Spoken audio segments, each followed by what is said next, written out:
교육 전문 컨설팅 그룹 어드미션 마스터스 진아킴입니다. 코로나 사태로 모든 게 어수선한 상황이지만 몇 달 뒤 어엿한 대학생 신분이 될 합격자들은 누구보다 여유 있는 생활을 하고 있을 것입니다.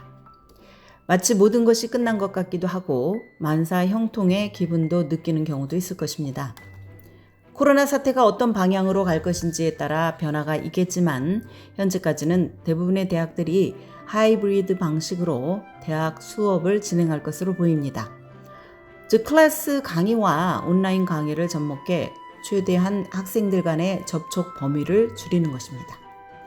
물론 사태가 진정되지 않고 확산이 더 늘어난다면 캠퍼스에 제대로 발도 들여놓지 못한 채 집에서 온라인 강의를 진행하게 될 수도 있지만 이런 일이 발생하지 않기만을 바랄 뿐입니다. 오늘 예비 대학생들 이야기를 꺼낸 이유는 이들이 경험하게 될 많은 일들이 기다리고 있기 때문입니다.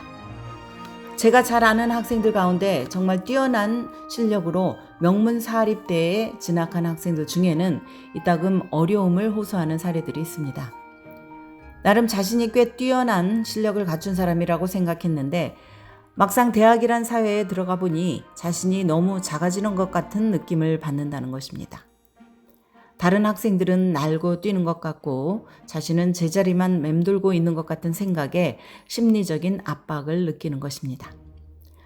또 어떤 학생들은 대학 커뮤니티 적응에 어려움을 겪기도 합니다. 친구들을 사귀고 싶어도 고등학교 때와는 전혀 다른 모습들이고 저마다 강한 주관을 가지고 있어서 접근하기도 쉽지 않다는 것입니다. 하지만 가장 큰 어려움은 수업입니다. 수업 시간도 길지만 교수들이 내주는 숙제 양이 엄청나서 숨이 막힌다고 토로합니다. 읽어야 할 책, 제출해야 할 리포트도 모자라 대학에 따라서는 자신이 강단에 나가 발표를 해야 하는 등 숨 쉴 수 없이 바쁜 일정에 넋을 잃어버릴 정도라고 다소 과장을 섞어 얘기하는 학생들도 있습니다. 사실 모든 것은 학생의 손에 달려 있습니다.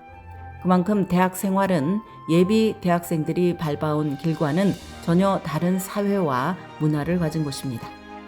때문에 지금 이 순간에 자신을 위해 무엇을 할 수 있는지 그리고 자신의 원만한 대학 생활을 위해 할 게 무엇이 있는지를 살펴볼 필요가 있습니다.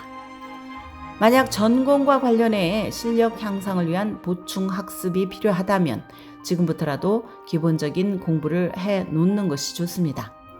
아니면 긴 여름방학 기간에 코로나 때문에 어디 장기간 다녀올 것도 마땅치 않은 상황인 만큼 자신에게 도움이 되는 책들을 읽는 것도 바람직합니다.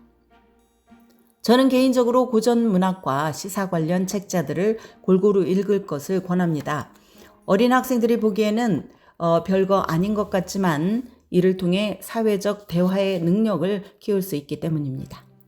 지식과 상식을 어느 정도 갖춰야 하는 것은 사회생활의 기본이라는 점을 이해해야 합니다. 대학의 자유와 학문의 기회를 균형 있게 즐기는 것은 전적으로 학생 본인에게 달려있는 만큼 대학생이 되기 위한 훈련을 지금부터 시작하기 바랍니다. 지금까지 교육 전문 컨설팅 그룹 어드미션 마스터스 진아킴이었습니다.